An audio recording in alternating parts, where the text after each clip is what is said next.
برادران ملت اسلامی، السلام علیکم ورحمۃ اللہ وبرکاتہ۔ الحمد للہ الحنان المنان الذي خلق الانسان وعلمه البيان، والصلاة والسلام على رسوله سيد الانس والجان وعلى آله واصحابه ذوي الخير والاحسان، اما بعد فأعوذ بالله من الشيطان الرجيم، بسم الله الرحمن الرحيم۔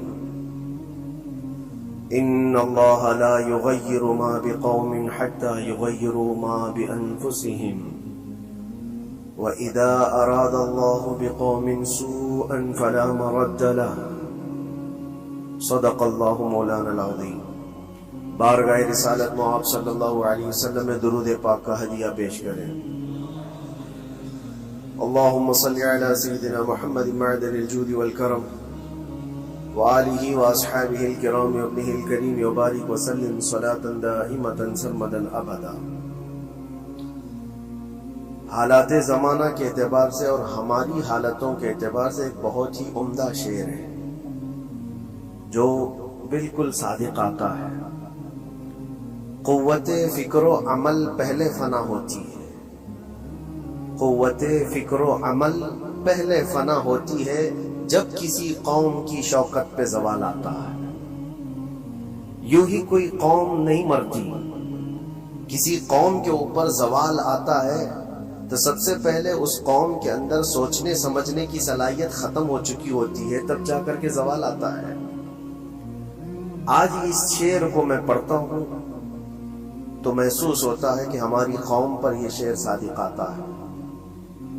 قوت فکر اور عمل یہ پہلے رخصت ہو گئی ہے، جس کی وجہ سے یہ زوال آ رہے ہیں۔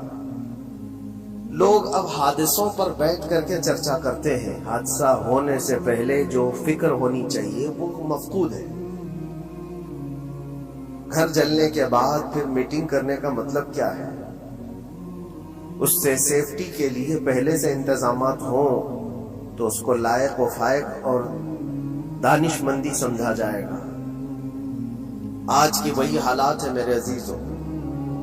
آپ کو پتہ ہے کچھ قومیں ایسی ہیں جو فیوچر پلاننگ کے لیے 100 سال کے بعد کا سوچتی ہیں، جبکہ یہ اسلام کا حصہ تھا۔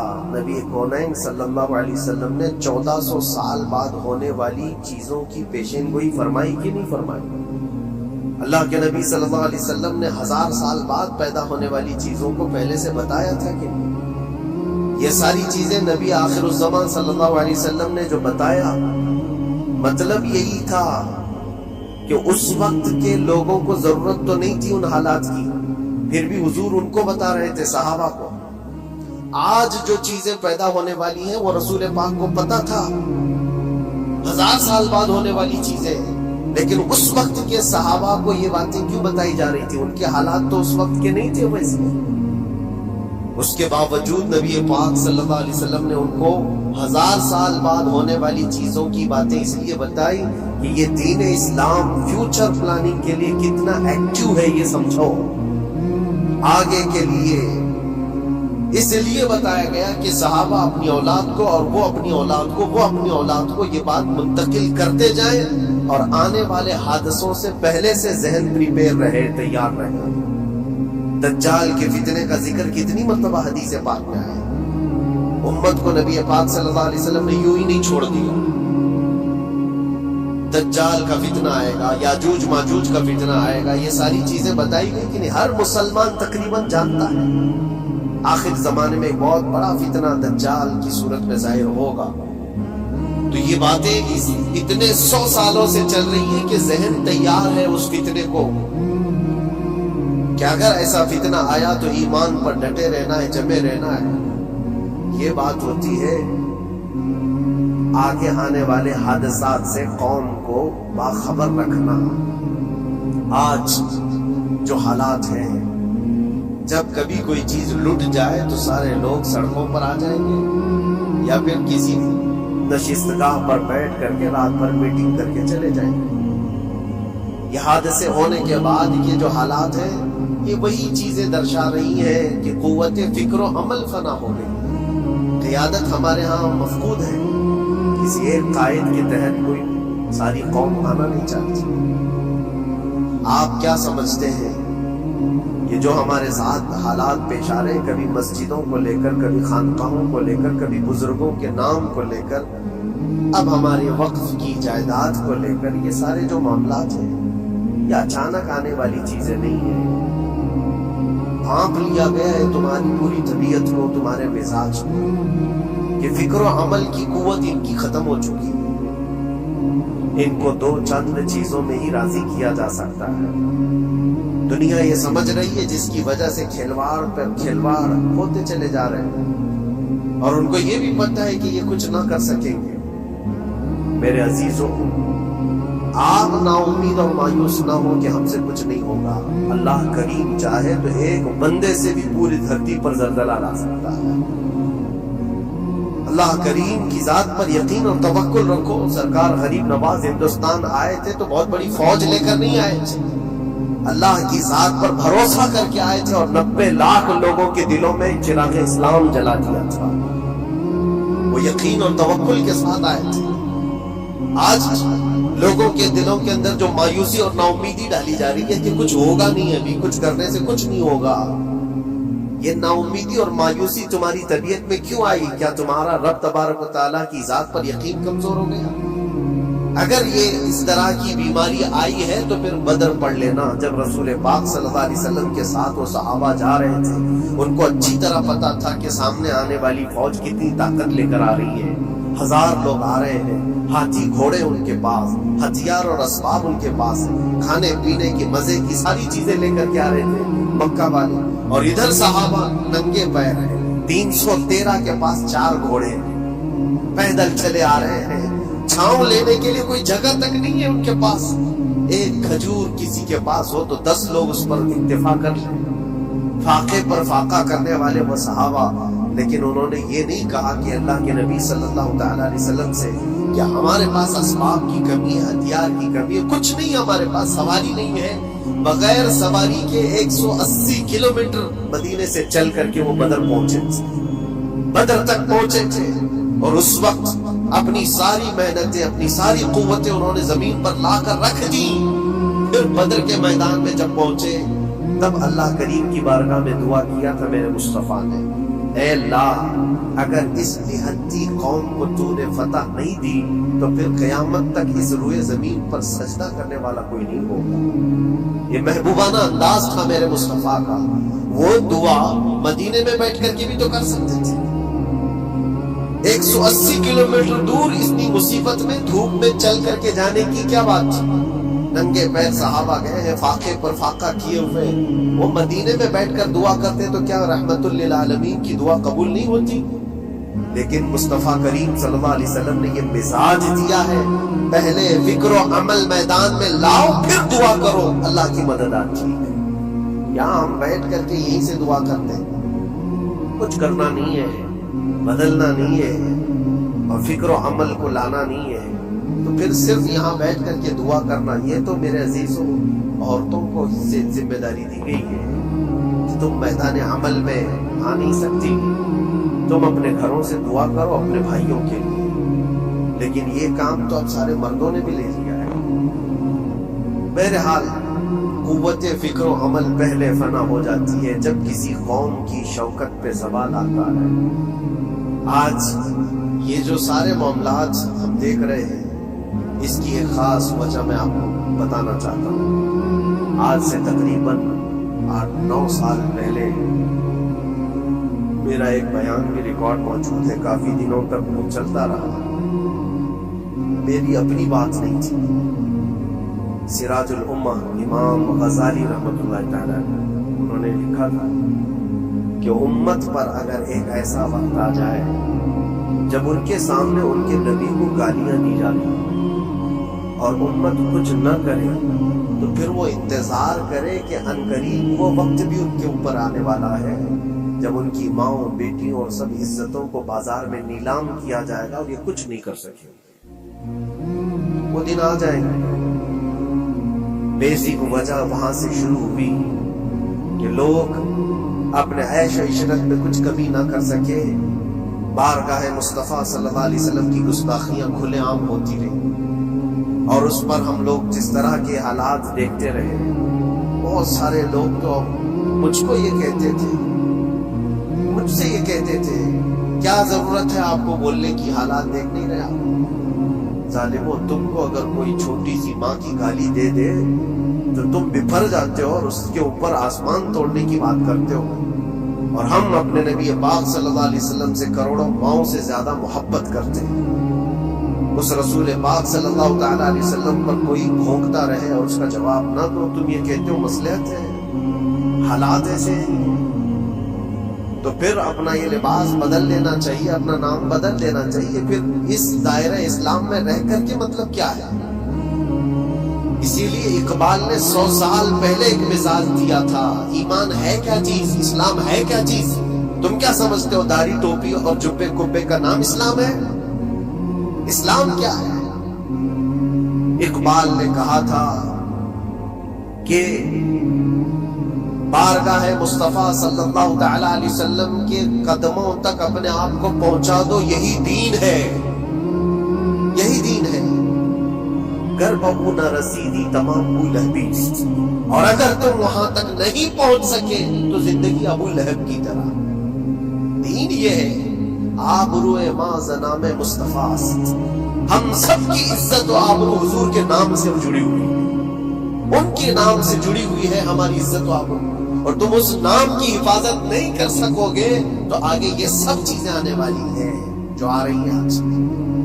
لوگ آج واویلا مچا رہے ہیں، یہ بات یاد رکھنا، شیطان کبھی فجر کی نماز کے لیے اٹھا نہیں سکتا، اور اگر اٹھا رہا ہے تو پھر اس کا کوئی مقصد ہے۔ شیطان اور نماز، آج سکتا ان کے پاس ہے، طاقت ان کے پاس ہے، حکومت ان کے پاس ہے، ڈپارٹمنٹ ان کے پاس ہے، سب کچھ، جوڈیشری، ہر چیز ان کے پاس ہو، وہ کیا کر رہے ہیں اس سے مجھے مطلب نہیں۔ میں آپ سے یہ پوچھنا چاہتا ہوں، مجھے رہزنوں سے غرض نہیں، تیری رہبری کا سوال ہے۔ تم خیر امت ہو، رسول پاک کی امت ہو، تمہاری بھومکا جس کو کہا جاتا ہے، تمہاری یہاں پر زندگی کے معاملات یہ بہت زیادہ اہمیت کے حامل ہیں، تم کیسے بن سکتے ہو آج؟ اسی لیے قرآن پاک کی آیت میں نے شروع میں تلاوت کی، رب ذوالجلال فرماتا ہے ان اللہ لا یغیر ما بقوم حتی یغیروا ما بانفسہم، بے شک اللہ تعالیٰ اس وقت تک کسی قوم کی حالت نہیں بدلتا جب تک وہ قوم خود اپنی حالت بدلنے کی کوشش نہیں کرتی۔ جب تک اپنی حالت بدلنا نہیں چاہتے اس وقت تک اللہ تبارک و تعالیٰ نہیں بدلے گا۔ وَإِذَا أَرَادَ اللَّهُ بِقَوْمٍ سُوءًا فَلَا مَرَدَّ لَهُ، اور اللہ تعالیٰ کا یہ جلال بھرا ارشاد کو سنو، یہ 13ویں پارے کی سورہ رعد کی آیت ہے۔ اللہ کریم فرماتا ہے، اور جب اللہ کسی قوم کے ساتھ سختی کا معاملہ کرنا چاہے، پکڑ کرنا چاہے، تو پھر کوئی طاقت اس کو ٹال نہیں سکے گی۔ رب تبارک و تعالیٰ جب کسی قوم پر عذاب لانا چاہے تو کوئی اس کو ٹال نہیں سکے، تو بدلو۔ اسی لیے اکثر یہ کہا جاتا، میں تو اپنی تقریروں میں جو چند مجھے چیزیں یاد رہتی ہیں وہ عرض کیے دیتا ہوں، باقی مجھے شعر و شاعری زیادہ یاد نہیں رہتی، لیکن جو دل پہ لگتی ہیں باتیں وہ ذہن میں محفوظ ہو جاتی ہیں۔ کسی شاعر نے کہا تھا، جگہ جگہ کے تھک چکے ہیں تمہیں یہ ہنگامے، نشاتے لذت خوابے کی راہ بدل ڈالا۔ کیا مطلب ہے؟ روز ایک ایک ہنگامہ ہوتا ہے، تم کو جگا رہا ہے، اٹھ جا اے مسلمان، اٹھ جا۔ نشاتے لذت خوابے کی راہ بدل ڈالو، لمبی نیند سونے کی جو عادت پڑی ہوئی ہے اس مزے کو بدل ڈالو۔ غلط روی سے منازل کا بعد بڑھتا ہے، مسافروں رویش کارواں بدل ڈالو۔ شاعر نے کہا ہے، ادھر ادھر کی لے میں چلتے رہو گے تو منزل لمبی ہو جائے گی۔ جس راستے پر تمہیں چلنا ہے، اگر بار بار ادھر ادھر مڑتے رہو گے، غلط روی اس کو کہتے ہیں، غلط چلنے سے منازل کا بعد بڑھتا ہے، منزل لمبی ہو جاتی ہے، جہاں پہنچنا تھا وہ پہنچ ہی نہیں پاؤ گے۔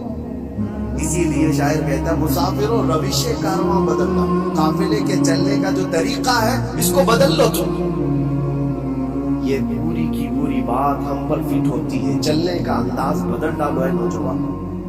جہاں کسی کے گھر میں آگ لگی وہ دھواں اٹھ رہا ہو، اور اگر کوئی نوجوان اندر بیٹھ کر کے یہ کہتا ہو کہ یہ ساون کا موسم ہے یا پھر یہ ابر رحمت ہے، تو اس کی سوچ پر ہم کیا کریں؟ جہاں آج پوری قوم قسم پرسی کے عالم میں ہو، امت محمدیہ کے یہ حالات آج دیکھ رہے، روزانہ دیکھ رہے. تم شیئر تو کرتے ہو، ہر جگہ شیئر کرتے ہو، اور سارے ریلز پر تم جو دیکھتے ہو ہنگامے روز، صرف ہندوستان کے نہیں پوری دنیا بھر کا. فلسطین کے مظلوم بچوں کی لاشیں دیکھتے ہو اور شیئر کر کے آگے بڑھ جاتے ہو. ان کی چیخیں، ان کے راکھ کے ملبے، ان کا ڈھیر، ان کے تباہ و برباد گھر، ایک ایک قبر میں 80 لوگوں کی لاشیں، سب کیا تم نہیں دیکھتے؟ شیئر کر کے آگے بڑھ جاتے ہو. یہی تو ہنگامے ہیں جو تمہیں جگا رہے ہیں. جگہ جگہ کے تھک چکے ہیں تمہیں یہ ہنگامے خود ہی تھک گئے. یہ اٹھتا نہیں ہے. ایک دور وہ تھا 100 سال پہلے کا، جب یہاں پر موجود انگریز اس قوم کو دیکھ کر یہ کہنے پر مجبور ہو گیا تھا، یہ فاقہ کش موت سے ڈرتا نہیں ذرا. بھوکیوں پر بھوکا رہتا ہے لیکن موت سے ڈرتا نہیں. روح محمدی اس کے بدن سے نکال دو، اور روح محمدی ان کے بدن میں تھی. انگریز تھر تھراتے تھے. اس قوم کا کوئی جواب ہی نہیں. سب سے زیادہ اگر کسی چیز سے ڈرایا جا سکتا ہے تو موت سے، اور یہ قوم ایسی ہے کفن تو اپنے کندھے پر لے کر گھومتی ہے، جہاں موت آ جائے سو جائے. یہ فاقہ کش موت سے ڈرتا نہیں ذرا. روح محمدی اس کے بدن سے نکال دو. یہ کس کی بات تھی؟ انگریزوں کی بات تھی. اور آج حالات بدل گئے. سارا کا سارا زمانہ تم پر آج بھوکے بھیڑیا کی طرح جھپٹ پڑا ہوا ہے. اور ان حالات میں آپ سے سوال کرتا ہوں، ایک طرف تیز آندھیاں چل رہی ہیں، ایک طرف گھر کے اندر آگ لگی ہوئی، ایک طرف بھوک اور پیاس کی شدت ستا رہی ہے، ایک طرف تمہارے بھائی بہنوں کی بیماریاں ستا رہی ہیں. جب اتنے سارے معاملات ہو، اے نوجوانوں بتاؤ تم کیا کرو گے؟ اس وقت رات بھر بیٹھ کر گیم کھیلو گے؟ کیا یہ گیم کھیلنے کا وقت ہے؟ اس نوجوان پر کیا یہ افسوس نہیں ہوتا کہ اس کے پوری امت کے حالات ایسے ہیں کہ بچوں کی چیخیں نکل رہی ہیں اور اس کو پبجی سے فرصت نہیں ہے، ریل بنانے سے فرصت نہیں ہے، یہ مجرے کرتا ہوا گھوم رہا ہے. مسجدیں ویران کیوں ہے؟ خالی کیوں ہے؟ تم نے مسجدوں کو ویران رکھا تو مسجدیں تباہ ہونے شروع ہو گئی، دوسروں کی نظر ہونے لگ گئی، اور اس پر لوگوں کی غلط نظریں پڑنے لگ گئی. آ جاؤ اے مسلمانوں، میرے مصطفیٰ کریم صلی اللہ تعالی علیہ وسلم کی ہدایت. ایک بات چیلنج کے ساتھ کہتا ہوں، تمہارا نام اگر نبی پاک صلی اللہ علیہ وسلم کے نام سے جڑا ہے تو یہ چیلنج کے ساتھ میں کہتا ہوں، اس رہتی دنیا میں تمہیں پوری طاقتیں مل کر وہ عزت نہیں دے سکتی جو میرے مصطفیٰ کے قدموں کی وابستگی دے گی. کوئی تمہیں عزت نہیں دے سکتا. تمہیں وہیں آنا پڑے گا، اسی پوائنٹ پر آنا پڑے گا جہاں پہنچ کر کے خالد بن ولید نے عزت پائی تھی. اسی نقطے پر آ کر جمع ہو جاؤ جہاں عمر پہنچے تھے تو فاروق اعظم بن گئے تھے. اسی نقطے پر آ جاؤ جہاں علی پہنچے تھے تو حیدر کرار بنے تھے. ہر ایک کو عزت اسی بارگاہ سے ملی ہے. اور جو کچھ بھی معاملات ہو رہے ہیں اس کی ایک وجہ یہی ہے، ناموس رسالت پر تم نے ہلکے پن کا اظہار کیا تو پھر ہمارے سارے مسئلے داؤ پہ لگ جائیں گے. سارے مسئلے. یہ تو وقف ہے. ابھی دیکھو آگے کل تمہاری اذانیں نشانے پر ہیں، تمہاری جماعت کی نمازیں نشانے پر ہیں، تمہاری مسجدیں بھی نشانے پر ہیں کہ تم اپنے گھروں پر بھی جمعہ پڑھ سکتے ہو، چھتوں پر بھی نمازیں پڑھ سکتے ہو. یہ سب معاملات آئیں گے. برقع، حجاب، ٹوپی، داڑھی ویسے ہی چل چکے ہیں مسئلے. ہر چیز نشانے پر ہے. ارے تمہارے کھانے بھی نشانے پر ہیں، تم کیا کھاؤ گے کیا بچاؤ گے یہ بھی نشانے پر ہے. یہ سارے مسائل صرف اسی بنیاد پر ہے. قوت فکر و عمل پہلے فنا ہوتی ہے جب کسی قوم کی شوکت پہ زوال آتا ہے. اور یہ ایک بات یہ بھی میں بتا دوں، اقبال نے سچ کہا تھا، ان کے جو ہم غلام تھے خلق کے پیشوا رہے، ان سے پھرے جہاں پھرا پھر آئی کمی وقار.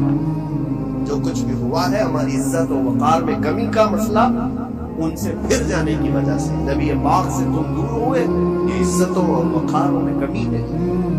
عجیب سی بات نہیں ہے، یہ دوغلا پن نہیں ہے۔ میں ان نوجوانوں سے پوچھتا ہوں، نبی پاک صلی اللہ علیہ وسلم سے سچی محبت کا اظہار کرتے ہو، حضور سے اپنی جان سے زیادہ محبت کی بات کرتے ہو، لیکن جب ان کے اخلاق کی بات کی جائے تو تمہیں اخلاق ان کے پسند نہیں ہے، حضور پاک کا چہرہ نہیں پسند ہے، حضور پاک کے لباس تمہیں نہیں پسند، تو پھر کون سی محبت کی بات کرتے ہو؟ اللہ کے رسول صلی اللہ تعالیٰ علیہ وسلم سے تم بے انتہا محبت کی بات کرتے ہو، پھر وہ محبت کا تقاضا یہ ہے کہ تمہاری ظاہری زندگی میں بھی تو نظر آئے کچھ۔ محبت کا تقاضا یہ ہے، تم شرما جاتے ہو، دنیا کیا کہے گی مجھے، دنیا کیا کہے گی، دقیانوسی کہے گی، فنڈامنٹل کہے گی، پرانے زمانے کا کہے گی، میں چہرے پر داڑھی رکھ لوں تو لوگ مجھے پتہ نہیں کیا کیا کوسیں گے۔ تم نے دنیا کے لیے اپنے آپ کو بدل لیا، یہ نہیں سوچا کہ یہ وہی دنیا ہے جو 4 دن کے بعد میری دوستی کو لات مارے گی اور 4 دن کے بعد مجھے قبر میں رکھ کر کے منو مٹی پر دبا دے گی، اور مجھے جانا تو ہے پھر قبر میں منہ دکھانا ہے تو اسی مصطفیٰ کو دکھانا۔ جہاں یہ نہیں پہنچ سکتے وہاں رسول پاک ہوں گے، محشر کے میدان میں جہاں کوئی سہارا نہیں ہوگا اس وقت رسول پاک تمہارا ہاتھ پکڑ رہے ہوں گے اور تم نے ان کا خیال نہیں کیا۔ آ جاؤ اسی نقطے پر، اسی پوائنٹ پر جہاں ہماری کامیابی مثبت ہے۔ میں صرف اور صرف اپنے بیانوں میں یہی چیز عرض کرنا چاہتا ہوں، اتنا چاہتا ہوں اے نوجوانوں، جس کے نام سے تم آباد ہو اس نام کے ساتھ صحیح معنوں میں جڑ جاؤ، کیونکہ قرآن کا وعدہ ہے وَلَا تَهِنُوا وَلَا تَحْزَنُوا وَأَنْتُمُ الْأَعْلَوْنَ إِن كُنتُم مُؤْمِنِينَ۔ گھبراؤ مت، پریشان مت ہو، تم سب سے زیادہ بلند رہو گے۔ اگر اللہ نے فرمایا ہے تو یہ 100% حق ہے۔ اللہ نے فرمایا ہے تم سب سے زیادہ بلند رہو گے، لیکن آگے رب فرماتا ہے ان کنتم مؤمنین، اگر تم سچے ایمان والے ہو جاؤ۔ اور ایمان کس کو کہتے ہیں؟ لا یؤمن احدکم حتی اکون احب الیہ من والدہ وولدہ والناس اجمعین۔ میرے آقا فرماتے ہیں ایمان اس وقت تک کمپلیٹ نہیں ہوگا جب تک تم اپنے ماں باپ اولاد اور ساری دنیا سے زیادہ مجھ سے محبت نہ کرو۔ یہ ہے، اور اخیر میں میں یہی کہوں گا، ہر مسئلے کا حل، سارے تمام ایشوز کا خلاصہ، علاج ایک ہی چیز میں ہے کہ محمد سے وفا چاہیے۔ تو ہم دے رہے ہیں یہ جہاں چیز ہے کیا؟ لوح و قلم دے رہے ہیں۔ لوگ انتظار میں ہیں، بہت سارے لوگ پوچھتے بھی ہیں ہمیں کیا کرنا چاہیے، ہمیں کیا کرنا چاہیے۔ ظلم پہ ظلم ہوتا جا رہا ہے، ظالم اپنے انجام پر ضرور پہنچے گی، کیونکہ قرآن میں اللہ کا وعدہ ہے وَسَيَعْلَمُ الَّذِينَ ظَلَمُوا أَيَّ مُنقَلَبٍ يَنقَلِبُونَ۔ ان قریب ظالم یہ دیکھ لے گا کہ اللہ اس کو کس پلٹی پر پلٹائے گا، کس کھائی میں گرائے گا، اسے اندازہ بھی نہیں ہوگا، اس کے بنے ہوئے جالوں میں وہ خود پھنسے گا۔ ظالموں کی ایک لمبی تاریخ ہے اور ان کو بھی پڑھنا چاہیے جو آج ظلم کر رہے ہیں، لیکن تمہارا کردار کیا ہو اس سلسلے میں جو ہمارے بچے یا نوجوان سوال کرتے ہیں کیا کرنا چاہیے۔ پہلے سب سے پہلی چیز میں یہ کہتا ہوں، جتنا کھو چکے جتنی جا چکی اور جو اب برباد ہوا ہے، اس چیز پر منتھن کرنا، اس چیز پر بیٹھ کر میٹنگ کرنا، اس سے پہلے میں چاہتا ہوں کہ آگے ہونے والے نقصانات سے پہلے اپنے آپ کو، آگے جو بڑے حادثات آنے والے ہیں، آگے جو بڑی آندھی آنے والی ہے، اس سے پہلے اپنے دروازے ٹھیک کر لو، اپنی زندگیاں سدھار لو۔ جو ہو گیا ابھی یہ نقصان تو بہت بڑا نقصان ہے امت کا، جو کچھ بھی ہوا ہے، مسجدیں، معبدیں، خانقاہیں، مزارات، اولیاء کی ذات، بزرگوں کے نام، قرآن، اسلام، دین، یہ ساری چیزوں پر جو حملے ہوئے، لیکن آگے چل کر کے تمہارے وجود پر سوال ہوگا، تمہاری نسلوں پر سوال ہوگا، تمہارے علم دین پر سوال، تمہاری محراب پر، تمہارے ممبر پر۔ کل کو دیکھنا یہ آزادی بھی ختم کر لی جائے گی، ممبر سے کوئی کھلے عام بول بھی نہیں سکے۔ آج جو ہم بیان کر رہے ہیں آگے چل کر کے دیکھنا یہ آوازیں بھی بند کر دی جائے گی، یہ کھلے عام کوئی مولوی بول نہ سکے، جو ہم چاہیں وہی بولے۔ میرے عزیزوں، اس وقت کے ان حادثوں سے بچنے کے لیے میں کہتا ہوں ابھی اپنے آپ کو بدل لو، مسافروں روش کارواں بدل ڈالو، اٹھو وگرنہ حشر نہ ہوگا پھر کبھی، دوڑو کہ زمانہ چال اپنی چل گیا۔ اللہ کریم ہم سب کی قوت فکر و عمل پھر سے عطا فرمائے۔ رب تبارک و تعالی ہمیں اتحاد و اتفاق نصیب فرمائے. رب تبارک و تعالی دامن مصطفیٰ میں سارے مسلمانوں کو جمع ہونے کی توفیق عطا فرمائے. گنبد خضرا کی چھاؤں میں مولا ہمیں عزت و وقار عطا فرمائے. رب تبارک و تعالی ظالموں کو جلد ان کے ٹھکانے پر پہنچا دے. اے کریم خدا ارحم الراحمین مولا ہمارے شعائر اسلام کے ساتھ جو کچھ بھی ہو رہا ہے غیر سے تو مولا مدد کے اسباب پیدا فرما دے. ہمارے درمیان مولا قیادت اور سچی قیادت عطا فرما. اے کریم خدا ارحم الراحمین خصوصاً تیرے دربار میں التجا مولا فلسطین کے نہت مظلوموں کی غیب سے مدد فرما. جبرائیل امین کی تائید انہیں عطا فرما. رحمت کے فرشتوں سے ان کی مدد فرما. مولا پورا شہر راہ کے ڈھیر پر ہے. اے کریم خدا خوشیاں دیکھے انہیں زمانہ بیت گیا. مولا ان کے گھروں میں خوشیاں عطا فرما. اے اللہ ان بلکتی ہوئی ماؤں کو ان کی جو گودیں اجاڑ دی گئی ہیں, ان کے گھر جو برباد کیے گئے ہیں, ان کے شہیدوں کو قبول فرما. ان کے زخموں کو مولا تو شفا عطا فرما. اے کریم خدا خصوصیت کے ساتھ ان کے ہمارے اور تیرے دشمنوں کو ہلاک و برباد فرما دے. ان کی زمین ان کے لیے تنگ فرما دے. ربنا وآتنا ما وعدتنا على رسلك ولا تخزنا يوم القيامة إنك لا تخلف الميعاد برحمتك يا أرحم الراحمين. وآخر دعوانا الحمد لله رب العالمين.